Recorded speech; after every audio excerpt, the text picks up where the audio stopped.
चलिए नमस्कार प्यारे दोस्तों, मैं आशीष आप सबका स्वागत करता हूं आशीष पांडे ट्यूटोरियल्स में।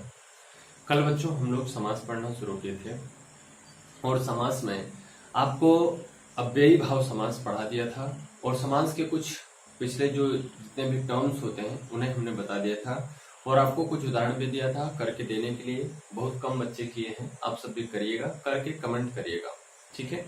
आइए आज का जो हमारा समास है वो दूसरा समास है तत्पुरुष समास। आज का समास है तत्पुरुष समास। तत्पुरुष समास, ठीक है। कौन सा समास है? तत्पुरुष समास। पहले तत्पुरुष का अर्थ समझ लेते हैं। तत्पुरुष का अर्थ समझ लेते हैं। अगर हम तत्पुरुष को तोड़ें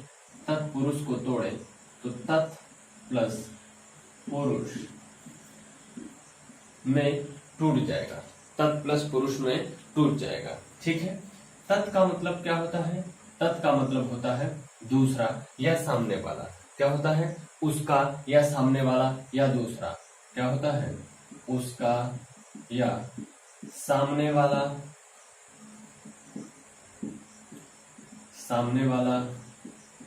या दूसरा भी कह सकते हैं। और पुरुष का मतलब होता है आदमी। क्या होता है? आदमी। इसका मतलब तत्पुरुष समास सीधे सीधे बताता है कि जो हमारे सामने वाला या दूसरा वाला पुरुष है वही क्या होगा? प्रधान होगा। दूसरा वाला पुरुष है वही क्या होगा? प्रधान होगा। अर्थात यदि हम इसे कहें तो यहीं पे एक बात और जोड़ सकते हैं बच्चों।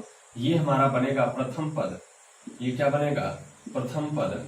और ये जो दूसरा वाला जो सामने वाला आदमी है वो बनेगा कौन सा पद? द्वितीय पद। क्या बनेगा? द्वितीय पद या उत्तर पद भी आप इसे कह सकते हैं। उत्तर पद या द्वितीय पद बनेगा।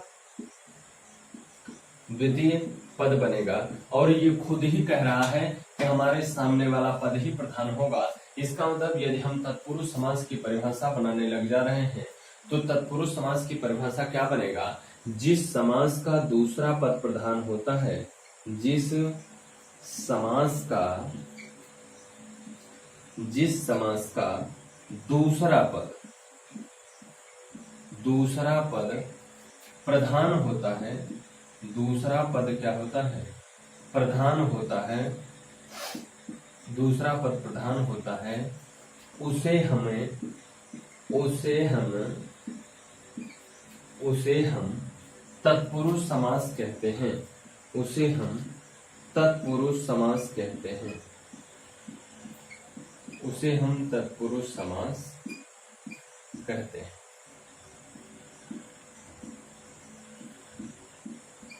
उसे क्या कहते हैं? हम लोग तत्पुरुष समास कहते हैं, ठीक है।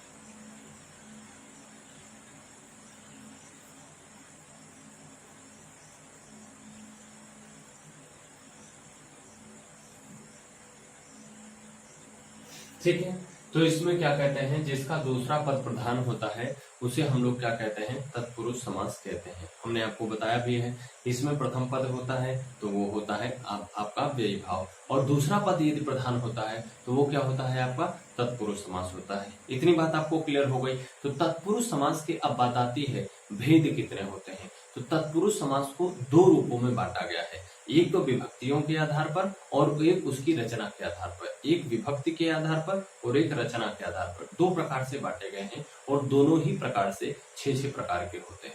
दोनों ही प्रकार से 6-6 प्रकार के होते हैं। तत्पुरुष समास के भेद। तो तत्पुरुष समास के कितने भेद होंगे? 6 भेद होंगे, अर्थात 12 भेद।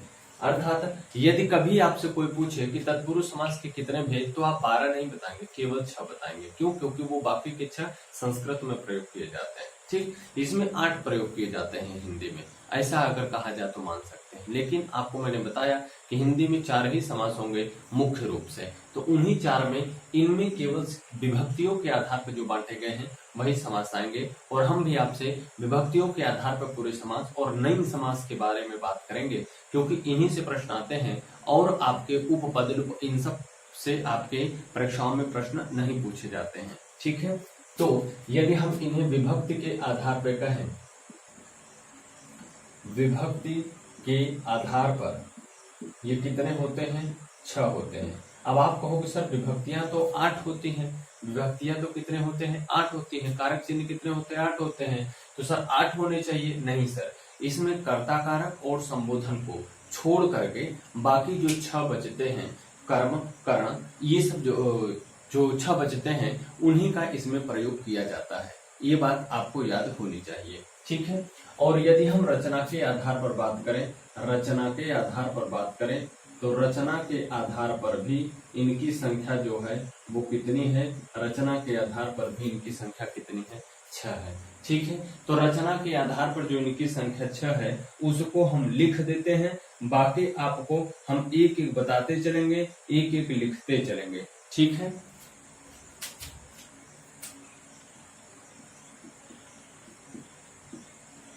अलुक, उपपद, नय और प्रादि, ठीक है।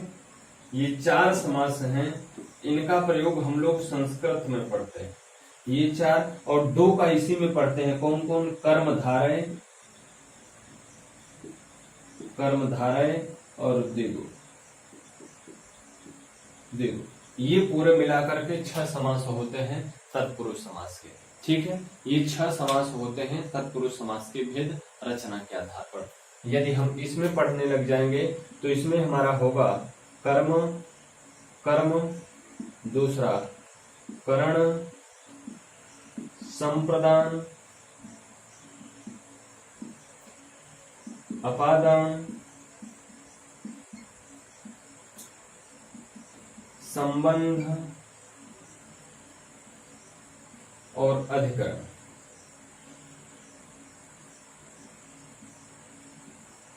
ये जो 6 हैं ये हमारे विभक्ति के आधार पर, या आप कह सकते हैं कारक चिन्हों के आधार पर, ये हमारे 6 होते हैं। तो इस प्रकार से तत्पुरुष समास के यदि कभी आपसे भेद पूछे तो तत्पुरुष समास के आप केवल और केवल 6 भेद बताएंगे। कितने भेद बताएंगे? 6 भेद। लेकिन यदि कुल पूछे तो आप 8 भेद बताएंगे। यदि अगर पूरा भेद पूछे कि कुल कितने होते हैं तो आप इन्हें 12 भी बता सकते हैं संस्कृत में, ठीक है। तो इसे आप लोग एक बार लिखें, फिर इसके एक एक समास को हम लोग काम करते हुए चलते हैं। समझ में अच्छे से आ रहा हो यदि आप सबको, तो एक बार सभी बच्चे, प्यारे बच्चों, एक बार सब लोग थम्स अप कर दो। एक बार सभी बच्चे थम्स अप कर दें, जल्दी से एक बार सभी बच्चे थम्स अप कर दीजिए।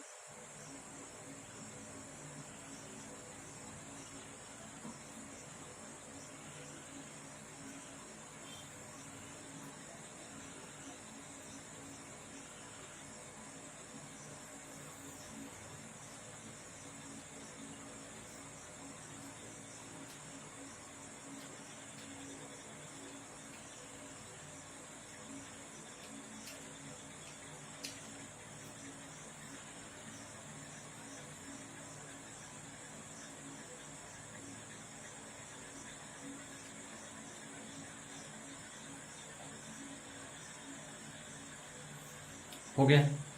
चलिए बच्चों, अब देखिए, पहले तो कुछ बातों को अब जानो। जब इसमें विभक्ति चिन्हों या कारक चिन्हों का प्रयोग किया जाता है तो आप याद रखें कि जब सामासिक पद करेंगे, जब हम समास करेंगे तो वहां पर कभी भी कारक चिन्हों का प्रयोग नहीं होगा। लेकिन यदि हम विग्रह करेंगे तो वहां पर हमको सामासिक चिन्ह, वहां पर हमको कारक चिन्हों का प्रयोग करना पड़ता है, ठीक है। जैसे यहां पर नोट करके मैं लिख देता हूं,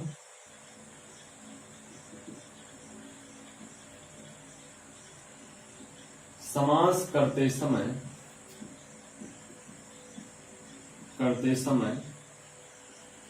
कारक चिन्हों का, समास करते समय कारक चिन्हों का लोप हो जाता है। समास करते समय कारक चिन्हों का लोप हो जाता है, लोप हो जाता है, ठीक है। कारक चिन्हों का क्या हो जाएगा? लोप हो जाएगा। और दूसरी बात विग्रह, विग्रह करते समय, विग्रह करते समय कारक चिन्हों का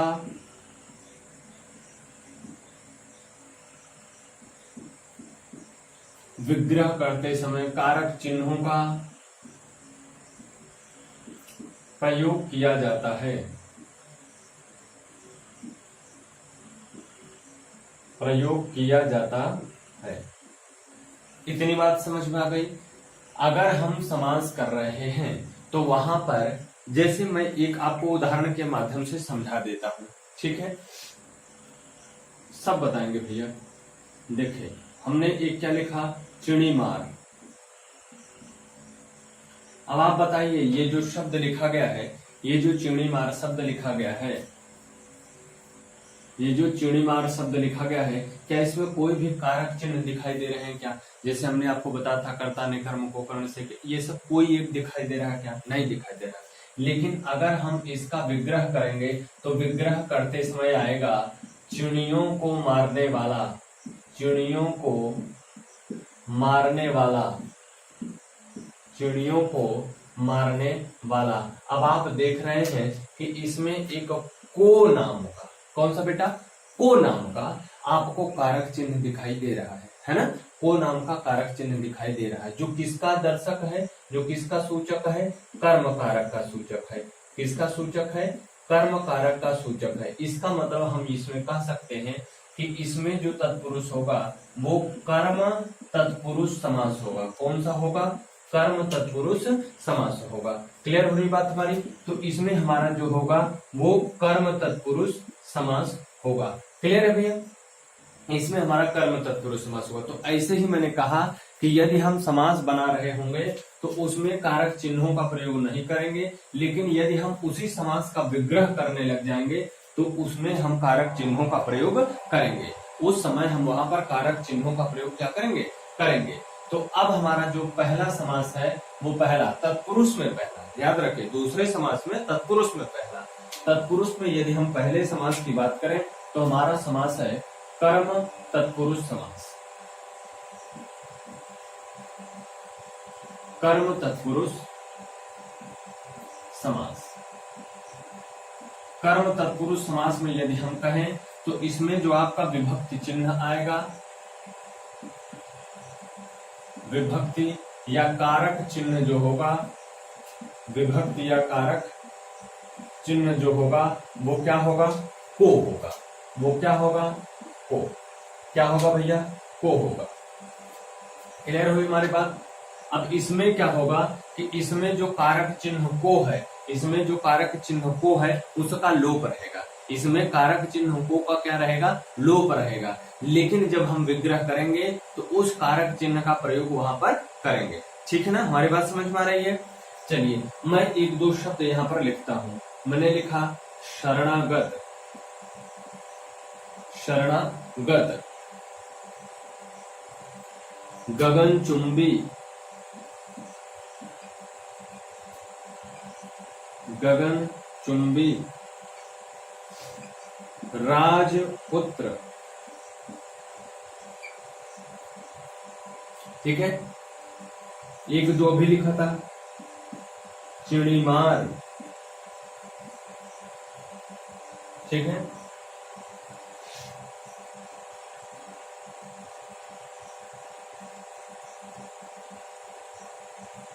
चित्तचोर, चित्तचोर। ये देखिए हमने 4-5 शब्द लिखे हुए हैं। आप देख रहे हैं कि इन सभी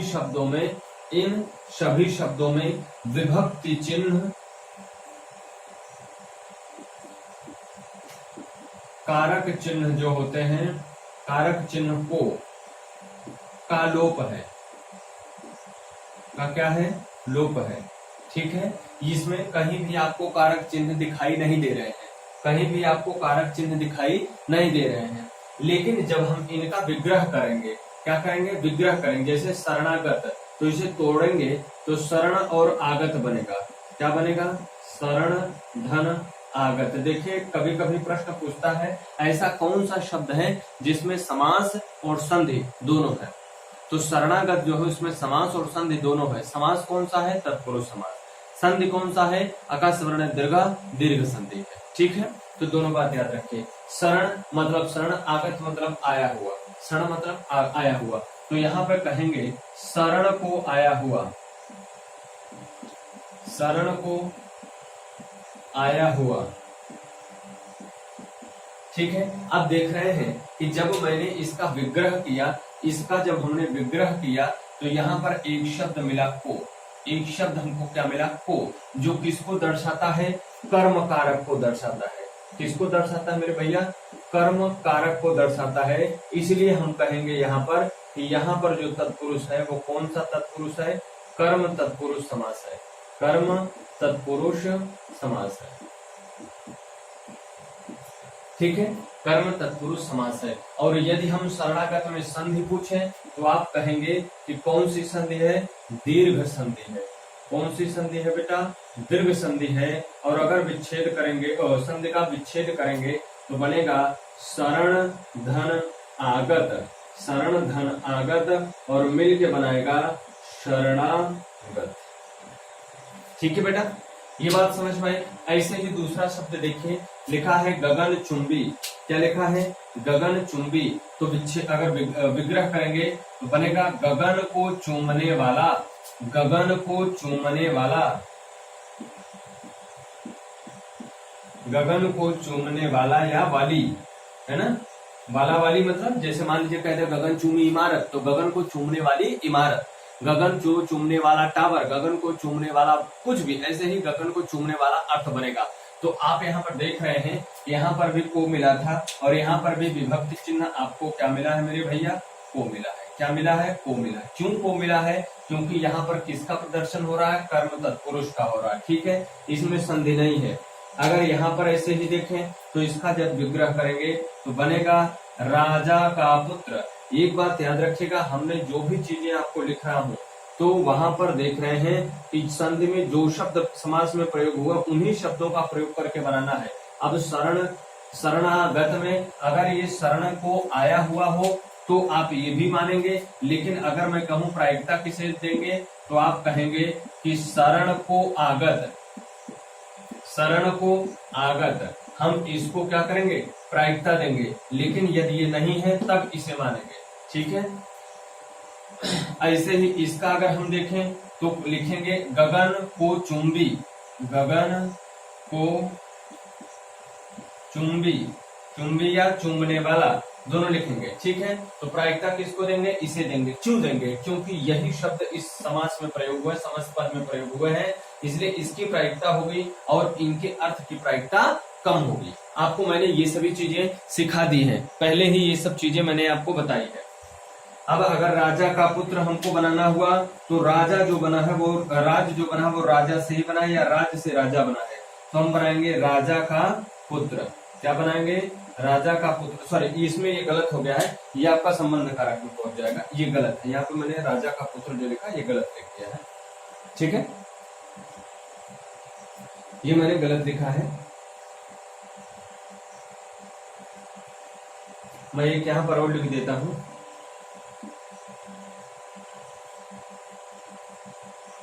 सुख प्राप्त या स्वर्गवासी, कुछ भी लिख दीजिए। तो सुख को प्राप्त करना, सुख को प्राप्त, क्या बनेगा? सुख को प्राप्त। ठीक है, सुख को प्राप्त। यहाँ पर भी देखिए आपको कारक चिन्ह क्या मिल रहा है? को मिल रहा है। क्लियर भैया? ऐसे ही चिड़ी मार, इसका तो मैंने आपको पहले ही बता दिया है, तो चिड़ियों को मारने वाला, चिड़ियों को मारने वाला, चिड़ियों को मारने वाला। क्लियर है? तो यहाँ पर भी देखिए आपको मिल रहा है चित्त को चुराने वाला, चित्त, चित्त को चुराने वाला। जैसे कृष्ण क्या थे? गोपिकाओं के चित्त चोर थे, है ना? उनके चित्त को, मन को ही चुरा लेते थे। वो बेचारे बेकल रहते थे कृष्ण को पाने के लिए।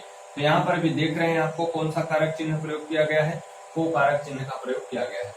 तो इस प्रकार से कर्म तत्पुरुष जो भी होगा उसमें को नाम की विभक्ति चिन्ह का लोप रहेगा, परंतु विग्रह करेंगे तो उन शब्द का प्रयोग करेंगे। दूसरी बात हमने कहा था कि जो शब्द में, जो समासिक शब्द में या समस्त पद में जो शब्द प्रयोग रहते हैं विग्रह करते समय, उन्हीं शब्दों को लिखने वाला विग्रह ही प्रायिकता दी जाती है, उसे हम लोग प्राथमिकता देते हैं।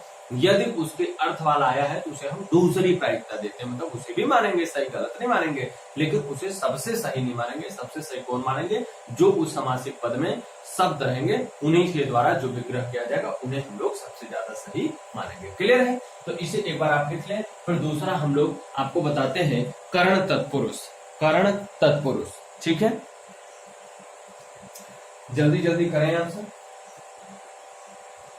फिर हम लोग कर्ण तत्पुरुष के बारे में बात करते हैं।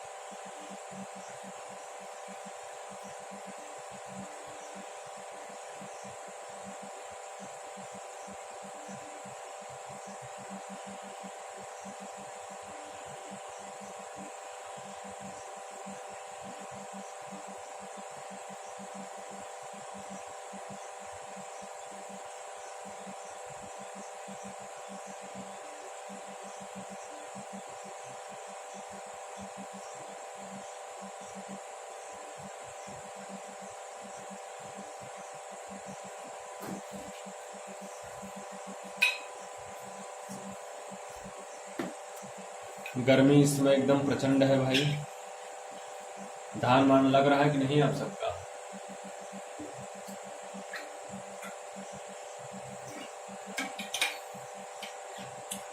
धान की रोपाई हो रही है।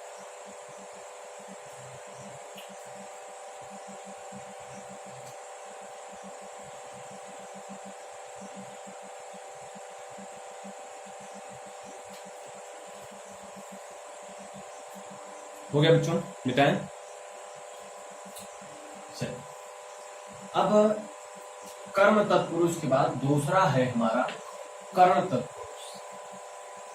और कर्ण का जो विभक्ति चिन्ह होता है या कारक चिन्ह होता है वो होता है से के द्वारा। वो क्या होता है? से के द्वारा। ठीक है बच्चों, वो होता है से के द्वारा। और ये जो कारक चिन्ह है हमने बताया आपका लोप रहेगा ही रहेगा। दूसरा है कर्ण तत्पुरुष समास। विभक्ति चिन्ह इसका क्या होगा? से या के द्वारा। से या के द्वारा, ठीक है, से या के द्वारा। ठीक है, अब आप जानते हो कि जब भी शब्द रहेंगे तो इन दोनों का लोप रहेगा, लेकिन जैसे ही विग्रह करने लग जा रहे होंगे आप, जैसे ही इनका विग्रह करने लग जा रहे होंगे तो आप देखेंगे कि इनका प्रयोग जरूर किया जाएगा। बिना इनके प्रयोग से कुछ भी हो नहीं सकता। जैसे हमने लिखा तुलसीकृत, तुलसीकृत, मेघाच्छादित,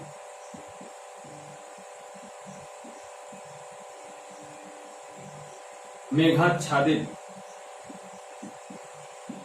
हस्तलिखित,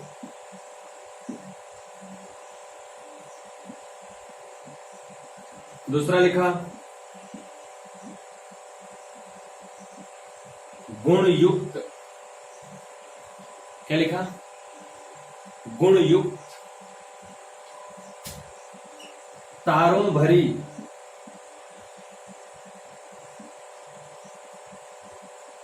तारों भरी। ठीक है,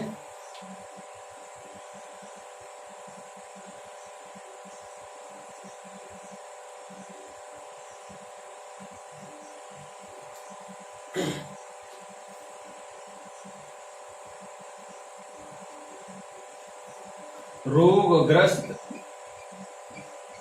देखिए, मैं आपको ये जो सिखा रहा हूं बहुत सारे शब्द हैं, आप लोग इसको करने का प्रयास किया करिए। ठीक है, मैं जाते वक्त कुछ शब्द आपको देके जाता हूं, आप उसे क्रिया करो। देखिए, जैसे ये तुलसीकृत, मेघाच्छादित, हस्तलिखित, गुणयुक्त, तारों भरी रोगग्रस्त, आप देख रहे हैं कि ये जितने भी शब्द हैं इनमें विभक्ति चिन्ह जो है, विभक्ति चिन्ह कौन सा विभक्ति चिन्ह है? से के द्वारा, से या के द्वारा, इसका क्या है? लोप है। का क्या है? लोप है। लोप होने का मतलब ये दिख नहीं रहा, कहीं दिख ही नहीं रहा। अब इसका जब आप विच्छेद करोगे, जब आप क्या करोगे? विच्छेद करोगे, तो कैसे बनाओगे? तुलसी कृत मतलब तुलसी द्वारा कृत या तुलसी से कृत, आप ऐसे बनाओगे। तुलसी, तुलसी से या द्वारा कृत ना। अब एक बड़ी बात यह है,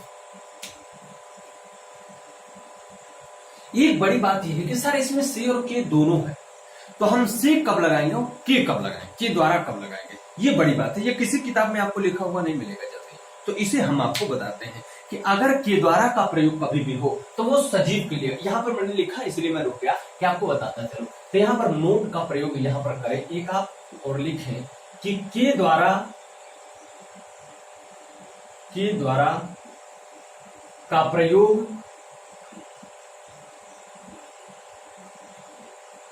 सजीवों के लिए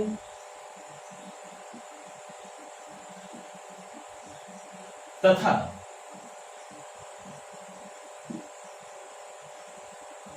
से का प्रयोग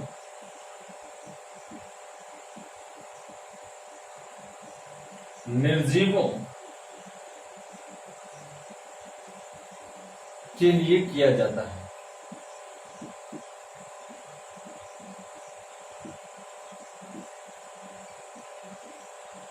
इसे आप विशेष तौर पर याद रखेंगे। तो अब आप मुझे बताओ कि मैं यहां पर क्या लिखूं? तुलसी से कृत या तुलसी के द्वारा कृत, क्या लिखूं? जल्दी से आप बताएं। तो आप तुरंत कह सकते हो कि सन सजीव है तुलसीदास जी, इसलिए आप उनके लिए के द्वारा लिखिए। तो क्या लिखेंगे? तुलसी के द्वारा, तुलसी के द्वारा कृत। अगर मैं कहूं मेघाच्छादित, क्या कहूं? मेघाच्छादित, तो आप बताओ क्या मेघ, मेघ मतलब बादल, आच्छादित मतलब घिरा हुआ, तो यहां पर मेघ सजीव है कि निर्जीव? आप कहोगे सर मेघ में कौन सी जान है, तो निर्जीव है। तो आप कहोगे मेघ से आच्छादित, मेघ से आच्छादित, मेघ से आच्छादित, ठीक है। ऐसे ही हस्तलिखित यदि मैं बात करूं तो आप बताओ हाथ सजीव है कि नहीं? हाथ सजीव है कि नहीं? सजीव है मतलब चल फिर रहा है ना, तो इसे हम लोग क्या कहेंगे? हस्त द्वारा लिखित। हस्त, हस्त को आप हाथी भी कहते हैं, हस्त द्वारा लिखित।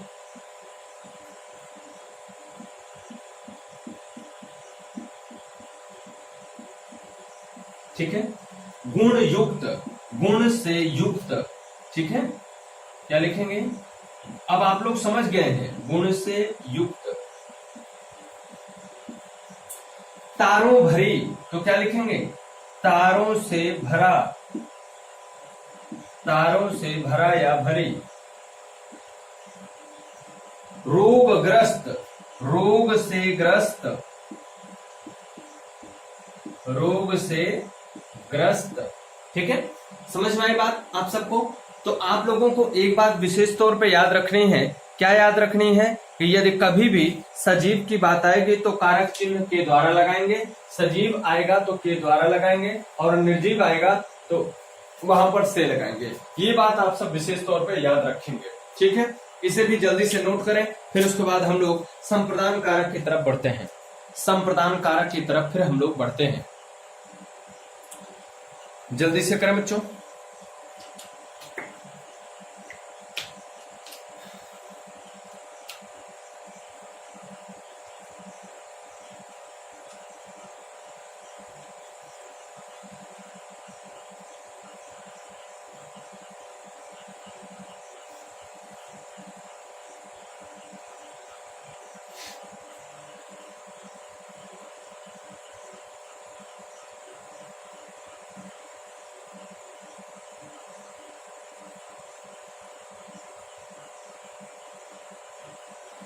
हो गया। अब तीसरा है हमारा संप्रदान। संप्रदान का होता है के लिए, संप्रदान का होता है के लिए।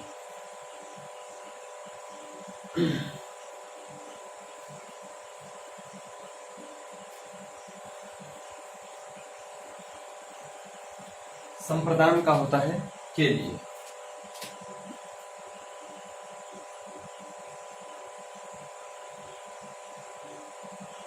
संप्रदान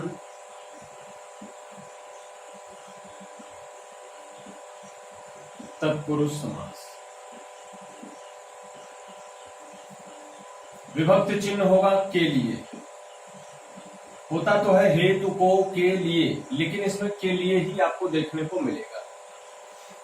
ठीक है, जैसे मैंने कहा कुछ शब्द लिखे। क्या लिखा? सबसे फेमस रसोई घर है ना, घुड़साल, पुस्तकालय,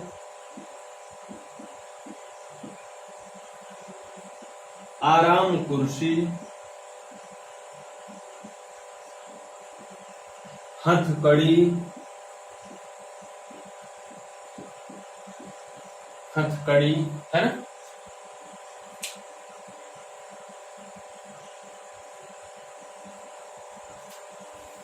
हवन कुंड,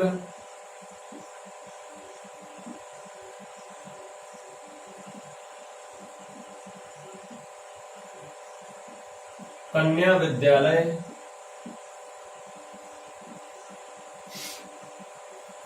भूत बलि,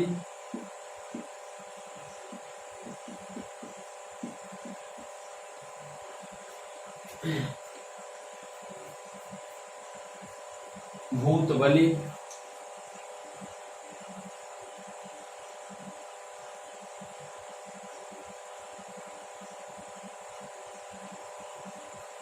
देशभक्ति,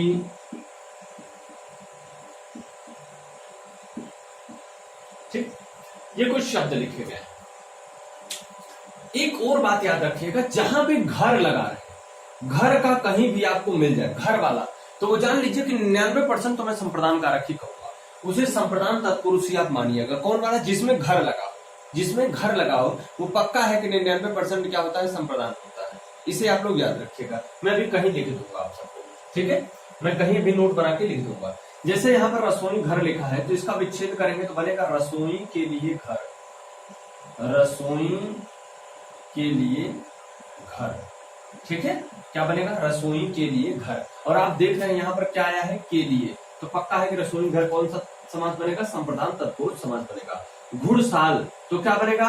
घोड़ों के लिए शाला, घोड़ों के लिए शाला। शाला मतलब घर, भवन के लिए शाला या भवन। जैसे यहाँ पर पुस्तकालय, तो हम क्या कहेंगे? पुस्तकों के लिए आलय, पुस्तकों के लिए आलय, पुस्तकों के लिए आलय। आराम कुर्सी का मतलब आराम के लिए कुर्सी, आराम के लिए कुर्सी। ठीक है, यहां पर क्या लिखा? हथकड़ी, तो क्या क्या कहेंगे? हाथ के लिए कड़ी, हाथ के लिए कड़ी, कड़ी मतलब बंधन, हाथ के लिए कड़ी, जंजीर जिसे आप कहते हैं, हाथ के लिए कड़ी। ठीक है, हवन कुंड, तो क्या बनाएंगे इसका? हवन के लिए कुंड, हवन के लिए कुंड। ठीक है, ऐसे ही कन्या विद्यालय क्या बनाएंगे? कन्याओं के लिए विद्यालय,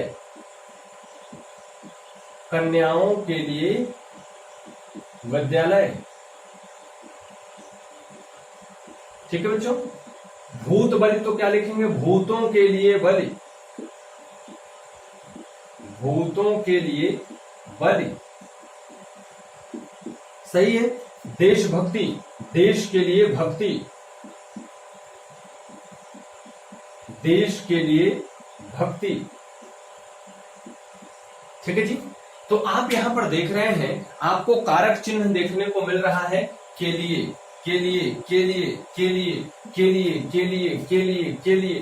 तो ये सभी जो होगा, ये कौन सा तत्पुरुष बनाएगा, संप्रदान तत्पुरुष यहां पर बनाएगा। ये कौन सा बनाएगा? संप्रदान तत्पुरुष आपके लिए बनाएगा। क्लियर हुई हमारी बात? ये सब के सब संप्रदान तत्पुरुष होंगे। याद रखिएगा, हमने कहा कि जहां घर जुड़ा हो, जिस भी शब्द में घर शब्द, चाहे घर की पर्यायवाची ही कुछ न जुड़ी हो, चाहे घर की, जैसे आलय है, शाला है, ये सब क्या है? ये पर्यायवाची ही तो है। तो अगर घर की पर्यायवाची भी जुड़ी है तब भी वो यही संप्रदान तत्पुरुष बनेगा। ठीक है, जिस भी शब्द में घर शब्द जुड़ा हो वहां संप्रदान तत्पुरुष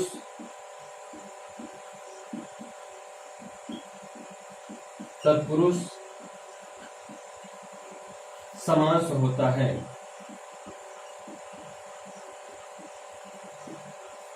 संप्रदान तत्पुरुष समास होता है। क्लियर हुई हमारी बात? तो संप्रदान तत्पुरुष समास आप लोग इसे सीख लिए हैं, इसको जल्दी से आप लोग नोट करिए, जल्दी से आप लोग नोट करें।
हो गया भाई?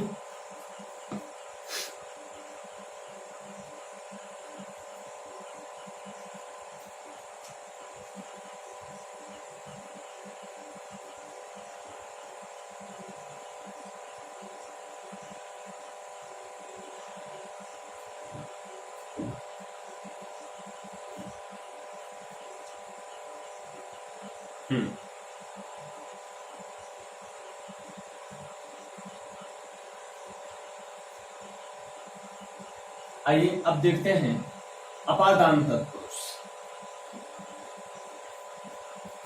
अपादान तत्पुरुष थोड़ी सी क्लास आज तत्पुरुष खत्म कर देते हैं ताकि कल ये पूरा समास आपका खत्म हो जाए। ठीक है, थोड़ी सी क्लास अगर लंबी हो जाती है तो मैं थोड़ा सा लेट में कर देंगे, 10-15 मिनट का आपको रेस्ट दे देंगे। ठीक है, तो चौथा है हमारा अपादान तत्पुरुष समास।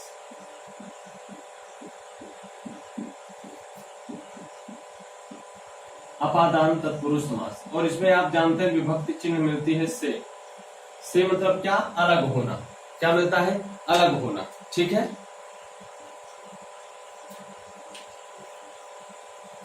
ठीक है, जैसे मैंने कहा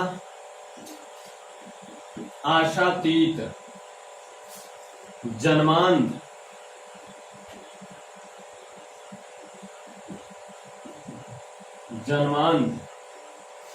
ठीक है, लोकोत्तर,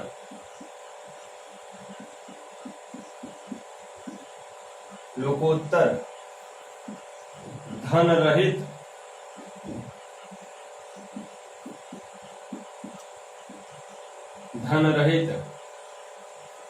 है ना, ऋण मुक्त,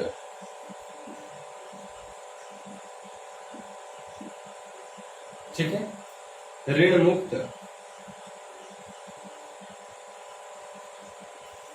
देश निकाला,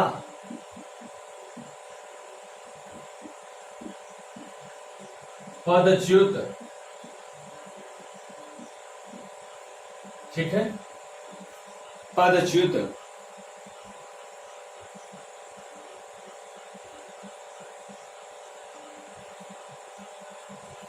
जैसे धर्म विमुख,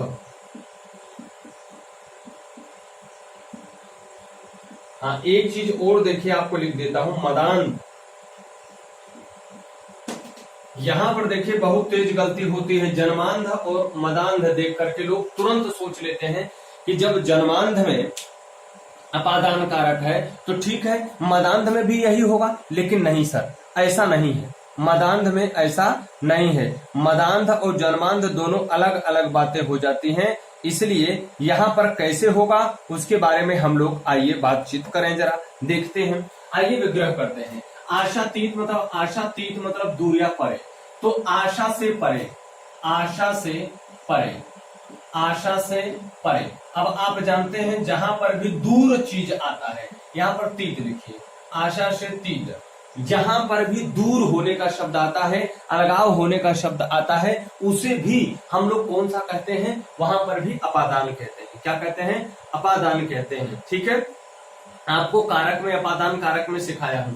तो अगर आशा से तीत या आशा से दूर हो तो वहां पर भी कौन सा कारक होगा? अपादान तत्पुरुष। जन्मांध मतलब जन्म से अंधा, जन्म से अंधा, ठीक है, तो जन्म से ही अंधा है तो इसको लोकोत्तर, उत्तर मतलब होता है दूर, लोक से उत्तर, लोग, लोक, लोगों से उत्तर, लोगों से दूर, लोक से उत्तर, ठीक, लोक से उत्तर मतलब लोगों से दूर, जिससे किसी से कोई लेना देना ना हो, लोगों से दूर रहता हो, लोक उत्तर। धन रहित, धन से रहित, क्या बनेगा? धन से रहित। ये सब चीजें आप बड़े ध्यान से समझा करो। धन से रहित मतलब धन से वो दूर है, धन से वो दूर है मतलब उसके पास धन नहीं है, उसे को धन रहित कहेंगे। ठीक है, ऋण मुक्त तो क्या होगा? ऋण से मुक्त, ऋण से मुक्त मतलब उसका ऋण और उससे बड़ी दूर दूर का कोई नाता नहीं है। देश निकाला, देश निकाला मतलब देश से निकाला हुआ, देश से निकाला हुआ, देश से निकाला हुआ, इसी को देश निकाला कहते हैं। ठीक है, जैसे आप लोग जानते हैं जिला बदर हो जाते हैं, है ना, ऐसा हो जाता है तो उनको वहां से जिला से निकाल दिया जाता है। देश बदर हो गए तो देश से निकाल दिया। पदच्युत, पद से च्युत, पद से च्युत, च्युत मतलब अलग होना, पद से च्युत, पद से च्युत, पद से अलग होना। धर्म विमुख, धर्म से विमुख होना, धर्म से विमुख, धर्म से विमुख, विमुख मतलब दूर, मतलब धर्म से मुंह मोड़ लेना, तो उसी को कहते हैं धर्म विमुख। अब बताइए मदांध आ गया, मदांध का क्या होगा? इसका मद, मद मतलब होता है शराब, नशा, अंध मतलब अंधा होना, नशे से अंधा होना है, मद से अंधा होना। अब आप बताओ मद से अंधा होना में मद से क्या वो अलग होगा क्या? मद से अलग होगा क्या? नहीं। जरा इसी से की जगह पे मद के द्वारा लिखो तो क्या देखो सही बैठता है क्या? मद के द्वारा, मद के द्वारा। अब ये गलत है लेकिन फिर भी मद के द्वारा लिख करके आपको दिखा रहा हूं, मद के द्वारा अंधा। तो आप देखो कि क्या अलगाव हो रहा है या किसी के कारण कोई साधन है मद, तो मद साधन है, इसलिए यहां पर हम लोग मदांध में अपादान कारक नहीं कहेंगे, मदांध में हम लोग अपादान कारक नहीं कहेंगे, कहेंगे क्या? करण कारक। क्या कहेंगे?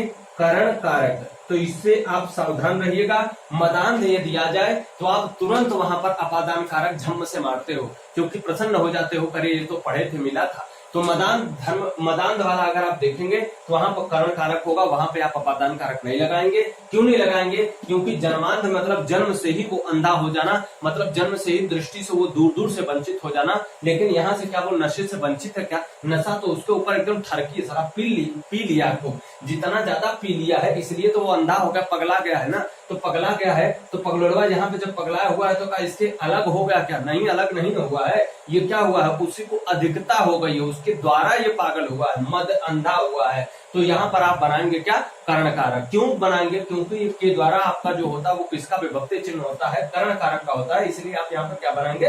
कर्ण, कर्ण तत्पुरुष समास बनाएंगे। तो यहाँ से हमने गलत लिख दिया, कर्ण कारक लिख दिया, कर्ण तत्पुरुष समास। आई बात समझ में आप सबको? तो यहां से कौन सा तत्पुरुष समास होगा? कर्ण तत्पुरुष समास होगा। इसे आप लोग जल्दी से लिखें, इसे आप लोग जल्दी से लिखें। फिर हम लोग पांचवा चलते हैं संबंध तत्पुरुष समास के बारे में। संबंध तत्पुरुष समास के बारे में फिर हम लोग पढ़ते हैं। जल्दी करें बच्चों, थोड़ा सा आप लोग हाथ बढ़ाएंगे तो जाकर के तेजी हो पाएगी।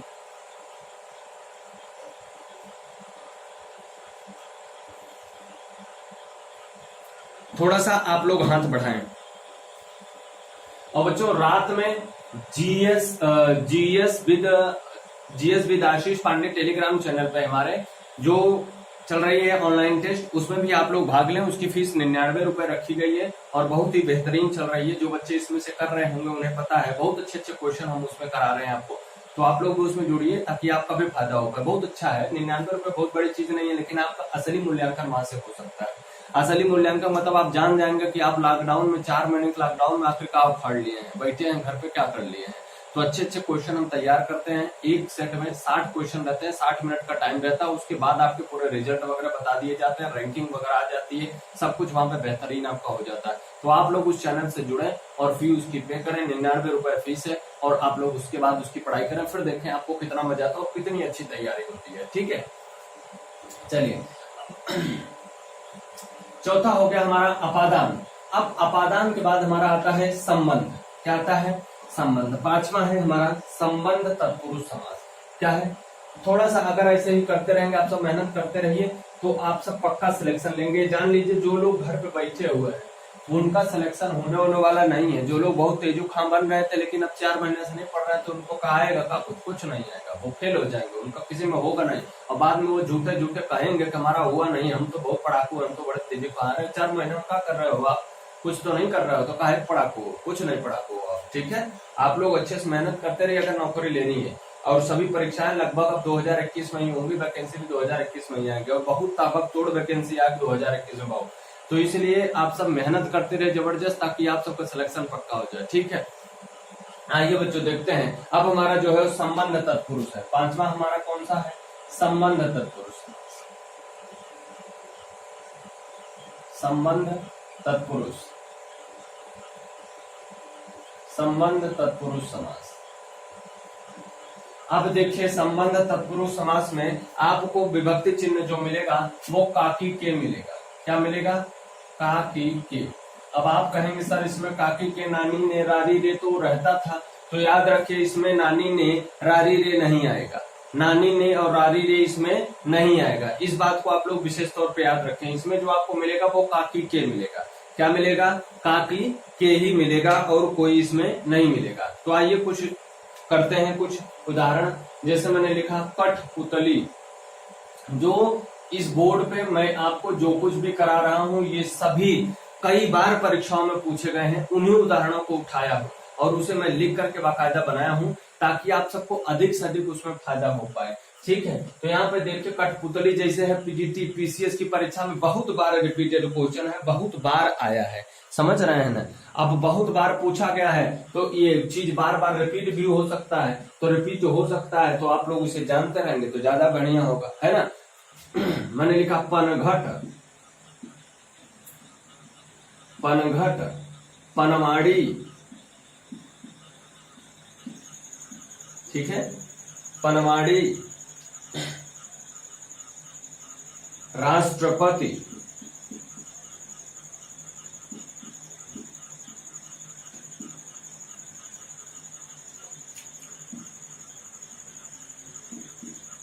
कन्यादान, रक्तदान, मृग छौना,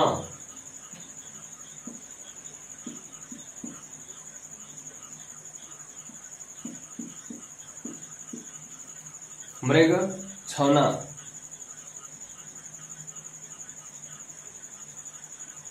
ठीक है,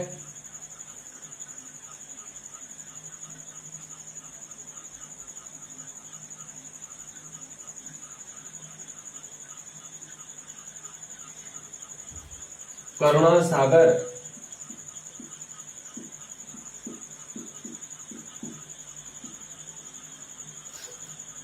ठीक है, अब देखिए कैसे कैसे परेशानी होती है। अभी हम आपको यहाँ कन्यादान, रक्तदान और घुड़साल आपको लिखवाया था, आपको याद होगा। तो हमने वहां पे कहा था घोड़ों के लिए साल, तो ऐसा नहीं हो सकता क्या घोड़ों का साल? अगर घोड़ों का साल हो गया तो वो बन जाएगा आपका संबंध तत्पुरुष, और घोड़ों के लिए साल हुआ तो बनेगा वही आपका क्या, आपका संप्रदान बन जाएगा। समझ में आ रही है बात? तो यहाँ पर देखें, कठपुतली को हम लोग अगर विग्रह करेंगे तो क्या बनेगा? काठ की पुतली। काठ की पुतली, पुतली मतलब आकृति होती है, ठीक है, काठ की पुतली। समझ में आ रही है बात? काठ की पुतली। अगर हम पनघट कहें तो क्या कहेंगे इसे? पानी का घाट। पानी का घाट, अर्थात इस घाट का संबंध है पानी से, इस पानी का इस घाट से। ऐसे ही इस पुतली का संबंध है काठ से, इस काठ का संबंध है पुतली से। ऐसे ही पनवाड़ी कहें तो बनेगा पान की दुकान या पान की वाड़ी। वाड़ी मतलब होता है दुकान, ठीक है। अब अगर इस वाड़ी की बात करें तो ये किससे संबंधित है? पान से। अगर ऐसे ही मैं इसका कहूं तो बनेगा राष्ट्र का पति। राष्ट्र का पति, पति मतलब होता है मालिक, भगवान, ठीक है। अब पति मतलब हस्बैंड है ना, समझिएगा। तो राष्ट्र का पति का मतलब इसका इससे संबंध है। अब अगर ऐसे ही यहाँ पर हम देखें तो होगा करुणा के सागर। करुणा के सागर, क्लियर हो रही बच्चा? करुणा के सागर। ऐसे ही यहाँ पर मृग छौना मतलब होता है बच्चा, तो यहाँ पर अगर हम कहेंगे मृग का छौना, मृग का छौना, क्लियर है। ऐसे यहाँ पर आप देखिए, क्या इसका हम ऐसा बना सकते हैं क्या? इसका क्या हम ऐसे भी बना सकते हैं क्या? रक्त का दान। रक्त का दान, एक तो ऐसे, एक क्या हम ऐसे बना सकते हैं क्या? रक्त के लिए दान। रक्त के लिए दान। अब आप बताओ, आप मुझे बताना कि क्या रक्त के लिए रक्तदान देते हो क्या? नहीं ना, किसी दूसरे आदमी को अपना रक्त देते हैं, ब्लड देते हैं आप। तो ये वाली बात सरासर गलत होगी।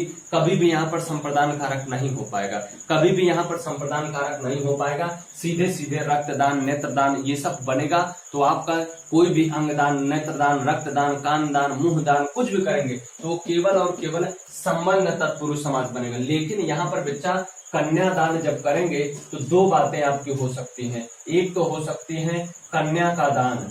कन्या का दान, अगर आप कन्या का दान कहेंगे तो संबंध तत्पुरुष बनेगा। कन्या को ही दान कर देना, कन्या को ही हम लोग दान करते हैं। और एक होता है कन्या के लिए दान। कन्या के लिए दान, कन्या के लिए दान। तो कन्या के लिए दान अगर हुआ तो कन्या, जैसे हम लोग शादी होती है, दीदी की शादी, बहन की शादी, बेटी की शादी होती है, तो उसमें अपन क्या करते हैं? कूलर, पंखा, फ्रिज, बेड, अलमीरा ये सब जो देते हैं वो किसके लिए देते हैं? कन्या के लिए देते हैं। तो कन्या के लिए यदि दान हुआ तो इसमें जो बनेगा आपका वो संप्रदान कारक बनेगा। वो क्या बनेगा? संप्रदान कारक बनेगा, ठीक है, संप्रदान कारक बनेगा। लेकिन यदि हम कन्यादान कहें तो यहाँ पर जो बनेगा वो कौन सा कारक, कौन सा बनेगा? संप्रदान तत्पुरुष। यहाँ पर भी समझ लीजिएगा इतना आप लोग, ठीक है। और यहाँ पे संबंध तत्पुरुष बनेगा। इस बात को बच्चों याद रखेगा। आपके मन में आ रही होगी गौदान, क्या रहा होगा? गौदान। गौदान, अब ये गौदान होता तो आप बताइए गाय के लिए दान होता है कि गैये दान कर देते हैं आप?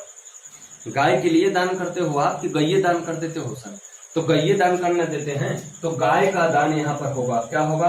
गाय का दान। गाय का दान, ठीक है, गाय का दान। अब तुला दान अगर आ जाए तो रुक जाइएगा। तुला दान यदि कहेंगे तो तुला दान में जब हम कहते हैं तो तुला का दान नहीं होता, होता है तुला के बराबर का दान। तुला के बराबर का दान होता है, बात याद रखिएगा। तो अगर इन सब चीज में कोई परेशानी हो तो किसी को बताइए। अगर सबको समझ में आ रहा है तो एक बार सब लोग थम्स अप करिए। संबंध के बाद छठवां हमारा होता है अधिकरण। जल्दी से करिए भैया, जल्दी से करें ताकि याद ये खत्म हो जाए।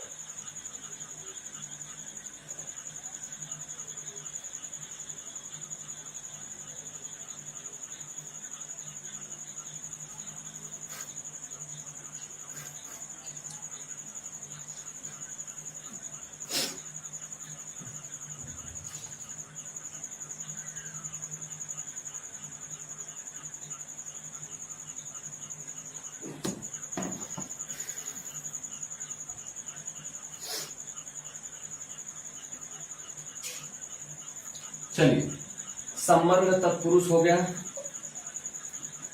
अगला है अधिकरण। अगला हमारा है अधिकरण तत्पुरुष।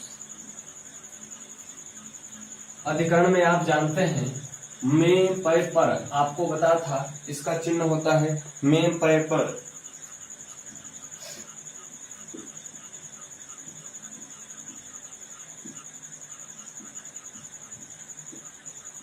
अधिकरण तत्पुरुष समास। अधिकरण तत्पुरुष समास, इसमें क्या आएगा, पै नहीं आएगा, में और पर दिखेगा, में और पर आपको दिखेगा। ठीक है, अधिकरण तत्पुरुष समास में आपको में और पर दिखेगा। क्लियर है, में और पर आपको देखने को मिलेंगे, दोनों ही शब्द आपको देखने को यहाँ पर मिलेंगे, में और पर। जैसे हमने कहा कवि श्रेष्ठ, क्या कहा, कवि श्रेष्ठ, कवि पुंगव, कवि पुंगव, बटमार, है ना, हरफन मौला,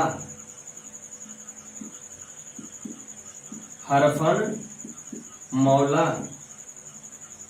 ठीक है, हरफन मौला।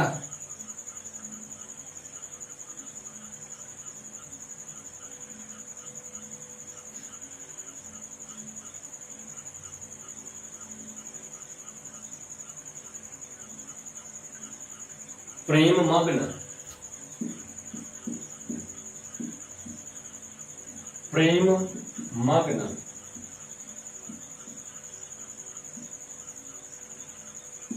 सर्वोत्तम,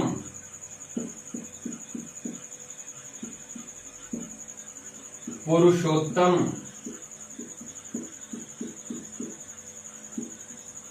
ठीक, ऐसे बहुत सारे शब्द हैं, आप देखेंगे तो पा जाएंगे।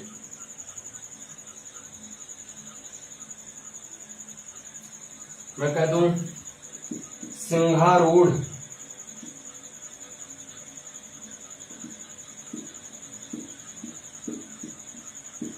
ठीक, ये कुछ शब्द हैं। आइए जरा इसका बनाते हैं हम लोग।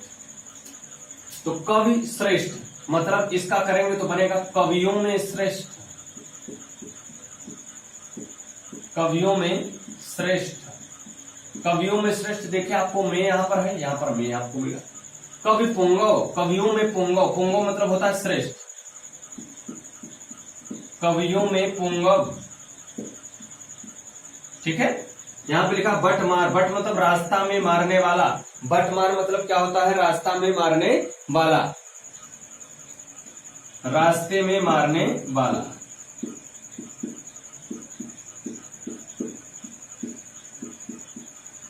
ठीक है, हर फन मौला, हर मतलब होता है प्रत्येक, फन मतलब होता है मौज, मौज, और मौला मतलब होता है मस्त रहने वाला या निपुण, है ना। हर मतलब प्रत्येक, फन मतलब होता है आनंद या कला, मौला मतलब बहुत, मौला लिखते हो, मौला, मौला मतलब निपुण, मतलब हर कला में निपुण, हर कला में निपुण, हर कला में निपुण, उसे क्या कहते हैं, हरफन मौला। यहाँ पर प्रेम मग्न मतलब प्रेम में मग्न, प्रेम में मग्न। ऐसे ही सर्वोत्तम तो क्या कहेंगे, सभी में उत्तम, सभी में उत्तम। ठीक है, पुरुषोत्तम तो क्या कहेंगे, पुरुषों में उत्तम, पुरुषों में उत्तम। ठीक है, सिंहारूढ़ तो कहेंगे सिंह पर आरूढ़, सिंह, सिंह मतलब शेर, आरूढ़ मतलब बैठे हुए, सिंह पर आरूढ़। ठीक है, तो यहां पर आप देख रहे हैं कि आपको विभक्ति चिन्ह यहाँ पर में मिल रहा है यहाँ पर, और आपको यहाँ पर देख रहे हैं पर मिल रहा है। तो में या पर अगर आपको मिलता है, किसी चीज पर किसी चीज का अधिकरण होता है, अधिकार होता है, वहां पर क्षेत्र पर निर्धारित होते हैं, क्षेत्र उनका सीमित हो जाता है, तो वहां पर आपका अधिकरण कारक होगा और उससे बनने वाला जो समास होगा वो अधिकरण तत्पुरुष समास होगा। वो क्या होगा? अधिकरण तत्पुरुष समास होगा। इतनी बात आप सबको समझ में आ गई होगी। अब एक और आपको बता दूं, नई समास, तो ये आपका तत्पुरुष खत्म हो जाएगा। उसके बाद आपको कर्मधारय और द्विगु हम अगले लेक्चर में आप बताएंगे, ठीक है? तो इसे आप लोग लिख ही लिए होंगे बच्चों। एक और आपको बता देता हूं, नई समास। नई समास देखिए, जैसे ही नई समास बता दूंगा आपका नई समास और अव्ययी भाव समास में तुरंत बहुत ही अधिक कंफ्यूजन उत्पन्न हो जाएगा। तो इसे जो बच्चा पहले से ही देख के भाग गए हैं, सोचे होंगे अरे ये सब तो पढ़े हैं, सब उखाड़ लिए हैं हम, तो याद रखिए ये वो नहीं पढ़े हैं। और अगर ये पढ़े भी हैं तो इतना अच्छे से नहीं पढ़े जितना अब इनको मैं बता रहा हूँ। समझ में आ रहा है? तो इसे आप लोग याद रखें। हमने क्या कहा? नई समास, नई समास, नई तत्पुरुष समास, नए तत्पुरुष समास, ठीक है? नए तत्पुरुष समास में क्या होता है कि इसका प्रयोग तो पहली बार तो भाई संस्कृत में निषेध के अर्थ में किया जाता है। निषेध मतलब नहीं, नहीं मतलब न के अर्थ में किया जाता है, ठीक है? इसका प्रयोग संस्कृत में किसके अर्थ में किया जाता है? न के अर्थ में किया जाता है। और न के अर्थ में जो किया जाता है, तो जैसे ही अगर हम जैसे कहते हैं अटूट, क्या कहते हैं? अटूट। तो अटूट में अब आप देख रहे होंगे कि अ उपसर्ग भी है, अ उपसर्ग भी है। तो अ जब उपसर्ग है तो हमने कहा था कि जिसका प्रथम पद उपसर्ग हो अव्ययी भाव होगा। तो आप कहोगे सर अटूट तो अव्ययी भाव भी है, लेकिन अटूट अव्ययी भाव भी है, नई तत्पुरुष भी है, तो कौन सा हम विकल्प सही मारे? तो उसी के विषय में हमको जानकारी आपको देनी है कि कैसे आप समझेंगे उसको, है ना? तो आइए इसका देख लेते हैं। तो न इसका हम लोग लिखते हैं, इसका प्रयोग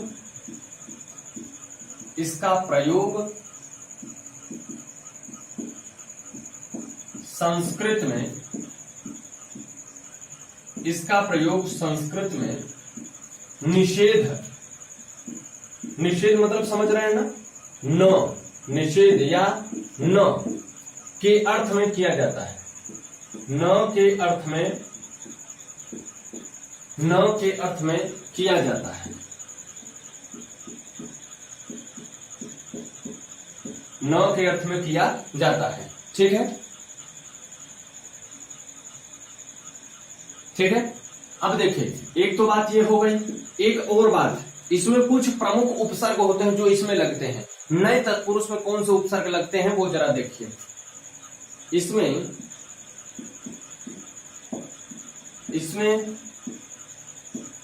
कुछ प्रमुख उपसर्ग जैसे ओ, अन,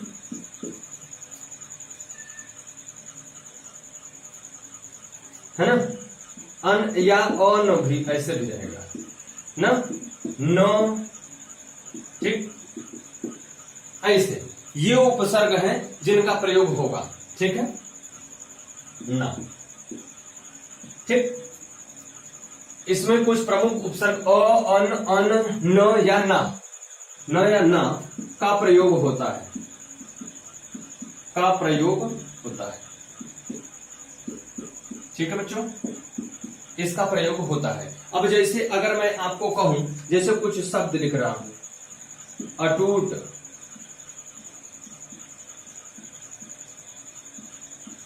अनिच्छा, है ना? नालायक, नालायक, नामर्द, ठीक है? या हम कहते हैं नगण्य, इनकी बात करते हैं।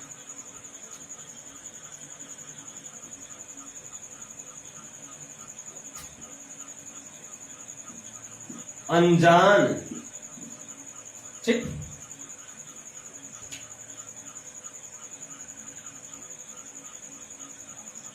ठीक है? अब अगर इसमें लिखेंगे तो अ का मतलब तो न, अन मतलब न, अन मतलब न, ना मतलब न, ना मतलब न, न मतलब न, ये चीज हो गया। मतलब यहां पर अटूट का मतलब न टूटने वाला, न टूट, है कि नहीं? अटूट का मतलब न टूट या न टूटा हुआ, है कि नहीं? अनिच्छा मतलब न इच्छा, न इच्छा होना, है कि नहीं? अनजान, अनजान का मतलब होगा क्या? न जानने वाला या न जानकार जो हो, न जानकार। ऐसे ही नालायक में न लायक, जो लायक न हो, नामर्द जो मर्द न हो, न मर्द, ठीक है? नगण्य मतलब जो उसका जिसकी गणना न हो, न गण्य, है कि नहीं? तो ये जो है ये नए तत्पुरुष है। अब बात आती है सर, अभी आपने कहा कि उपसर्ग यदि लगे हैं तो वो अव्ययी भाव भी होंगे, मतलब ये तो अव्ययी भाव भी होंगे, ये तो अव्ययी भाव भी है, हाँ बिल्कुल अव्ययी भाव। लेकिन यदि विकल्प में अव्ययी भाव आ गया या ये नए तत्पुरुष दोनों आ गया तो हम किसको सही करेंगे, ये जरा हमको पहले बताते चलिए। तो आइए जरा हम एक ही प्रश्न को 2 बार लिखते हैं, आप उसे समझे। इसे एक बार आप लोग कॉपी कर ले, जल्दी से एक बार कॉपी करें। आज की क्लास थोड़ी ज्यादा लंबी हो गई बच्चों, कोई बात नहीं है।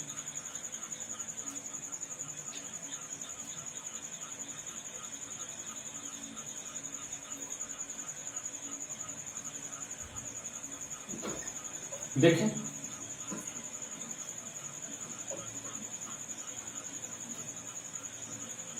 ये पूछा गया प्रश्न है, बहुत बार परीक्षाओं में पूछा गया और इसमें बच्चे उलझते हैं।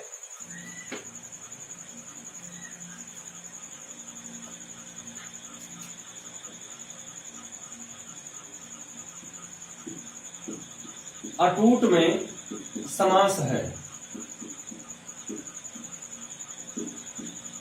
अटूट में समास है। क्वेश्चन यही है, विकल्प अलग अलग लिखता हूं। मैंने लिखा तत्पुरुष, अव्ययी भाव, कर्मधारय या द्विगु, और यही शब्द, यही प्रश्न है। एक और विकल्प लिखता हूं, तत्पुरुष भी नई